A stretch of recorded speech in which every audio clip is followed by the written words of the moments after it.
안녕하세요. 이은재 영어학원입니다. 중앙고등학교 1학년 기말고사 분석하겠습니다. 어휘 관련 8문제 나왔고요. 어휘 문제가 4문제 나왔습니다. 어휘가 그렇게 어렵지는 않았던 것 같습니다. 그 다음에 문법 문제가 5문제 나왔는데 그중 3문제는 할만했던 것 같습니다.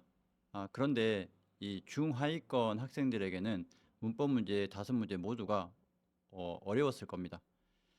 자, 그 다음에 추론이 5문제가 나왔는데 중간에는 3문제 나왔었는데 2문제 추가됐고요.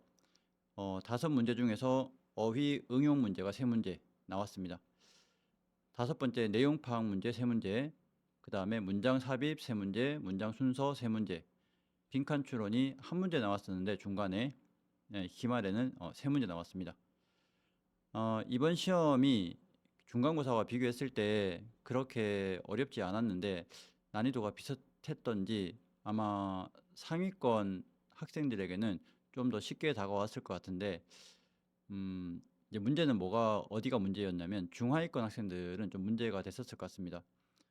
시험을 월요일부터 금요일까지 봤는데 이제 그러면 일요일부터 목요일까지 이전에 공부했던 걸 다 잊어버리는데 범위가 되게 많잖아요.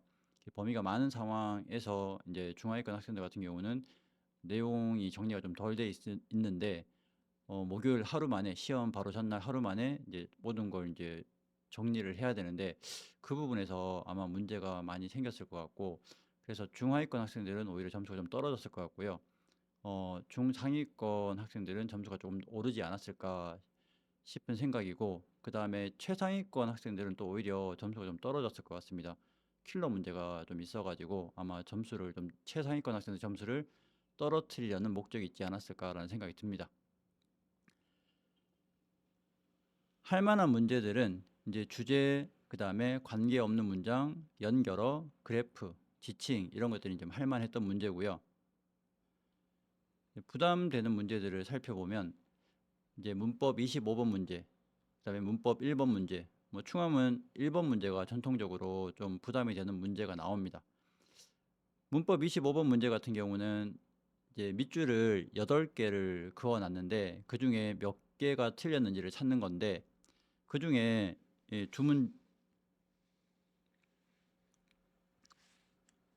두 개의 밑줄은 응용을 했습니다. 그래서 이제 이 부분은 아마도 그 개수도 8개나 되고 응용까지 했으니까 좀 틀리라고 낸 문제가 아닌가 그런 생각이 들고요.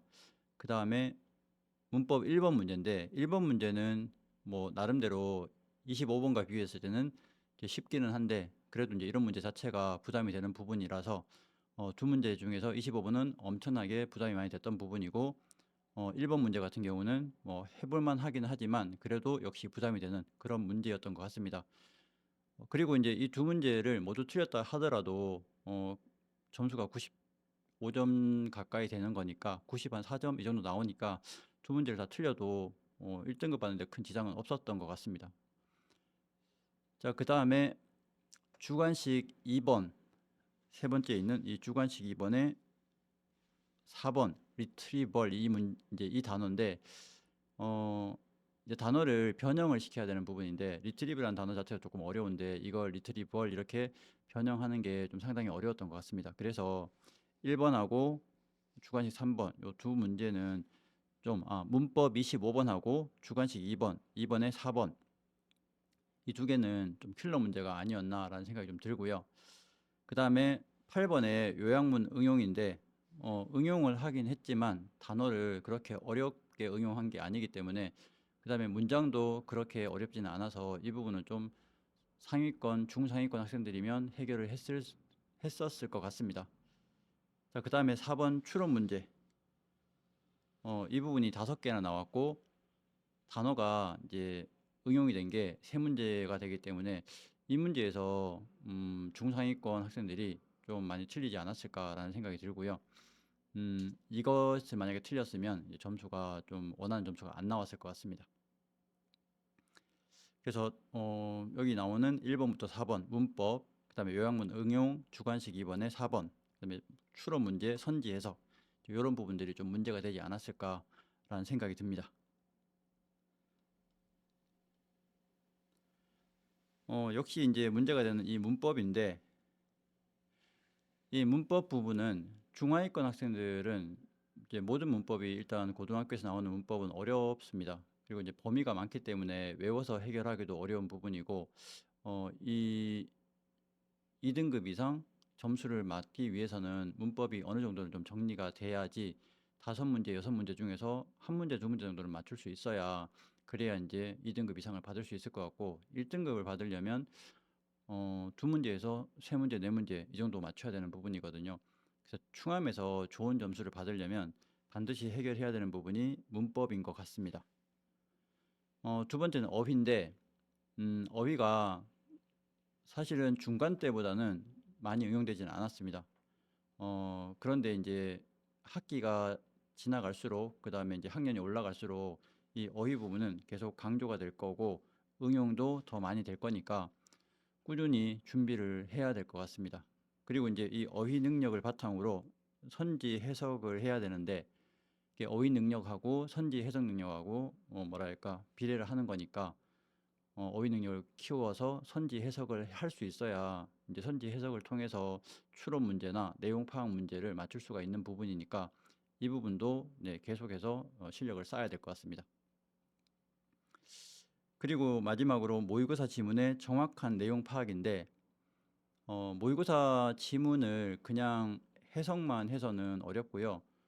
지문을 정확하게 파악을 해야 됩니다. 이 지문이 어떤 의미를 담고 있고, 그 다음에 어떤 부분에서 주제가 아니라 내용이 전환이 이루어지고, 이런 부분들을 정확하게 파악을 하고 들어가야지 이제 문제를 풀 수 있는 거지, 그냥 해석만 하고 들어가면 실제로 이제 문제가 나왔을 때 문제 해결하기는 어려운 것 같습니다. 그래서 시험 준비를 할 때 모의고사 내용을, 지문을 정확하게 내용을 파악하고 들어가야지 좋은 성적을 받을 수 있을 것 같습니다. 정리를 좀 해봤는데요. 이제 문법 문제가 모두 점수가 합하면 14.1점입니다. 그래서 만약에 이제 14.1점이 문법이 정리가 안 돼서 모두 틀린다고 하면 14.1점 마이너스가 되는 거고요. 삽입 순서가 6문제 정도 되는데, 거기서 반 정도 맞추면 마이너스 9점, 그 다음에 추론 문제도 5문제, 6문제 이렇게 되는데 반 정도 맞추면 마이너스 9점, 그 다음에 서술형에서 마이너스 5점, 이 정도를 틀린다고 가정을 하면 이제 기본 점수가 62.9점입니다. 그래서 틀릴 만한 문제를 모두 틀리면 62.9점이 나오는 거죠. 62.9점이면 뭐 2등급이 왔다 갔다 이 정도 될 점수인 것 같습니다. 여기서 문법에서 한 2문제 정도, 5개 중에서 한 2문제 정도 맞추면 5점, 그 다음에 삽입 순서를 한 2문제 더 맞추면 한 5점 정도, 그 다음에 추론도 2문제 정도 더 맞추면 5점, 서술형도 조금 더 점수를 노력을 해서 점수를 좀 더 맞추면 이제 3점 정도, 이 정도 모두 합하면 18점 정도 되거든요. 그래서 합해 보면 80.9점이 나옵니다. 이렇게 되면 이제 1등급 근처가 될 수 있는 상황인 것 같습니다. 지금 충암이 문제가 막 엄청 어렵냐, 문제 자체만 놓고 봐서 엄청 어렵다고 할 수는 없는데, 범위가 다른 학교의 한 3배 정도 되니까 범위 대비하면 이제 문제가 어려운 거거든요. 그래서 아마 이 정도 난이도로 나온다고 하면 1등급 컷은 한 80점 초반에서 80점 중반 이 정도로 형성이 될 것 같으니까, 이 부분들을 이제 해결을 학생들이 할 수 있으면, 그러면 이제 1등급 근처를 갈 수 있는 거죠. 말은 이제 5점, 5점 이렇게 올리는 게 뭐 쉬운 것 같은데, 실제로 이 부분을 해결해 내려면 상당히 많은 노력이 필요합니다. 그냥 단기간에 되는 부분도 아니고, 그래서 꾸준히 문법 실력을 키우고 어휘 실력을 키우고 그렇게 해서 준비를 해야 점수가 이제 이 정도 나올 수 있을 것 같습니다. 자, 이번에 학원에서 이제 문법하고 서술형을 준비했던 부분인데, 이렇게 밑줄이 그려 있는 부분은 이제 문법이 중요한 부분이에요.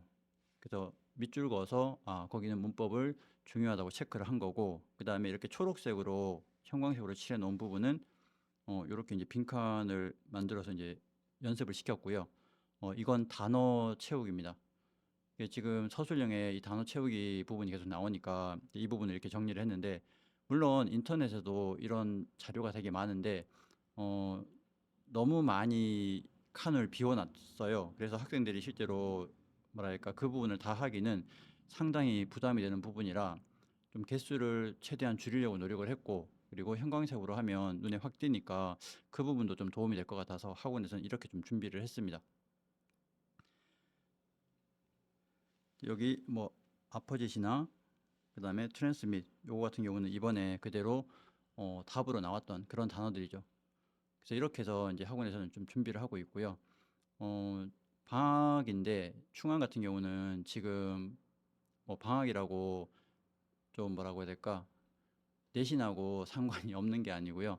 충암은 범위가 굉장히 많아서 방학 때도 우리 학원 같은 경우는 2학기 내신 준비를 바로 시작을 합니다.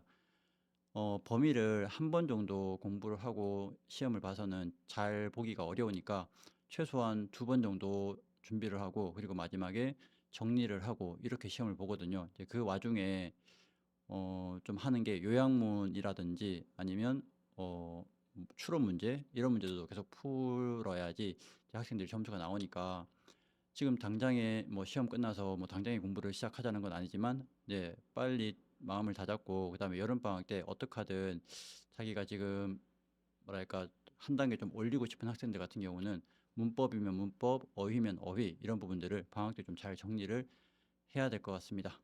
네, 여기까지 하도록 하겠습니다. 감사합니다.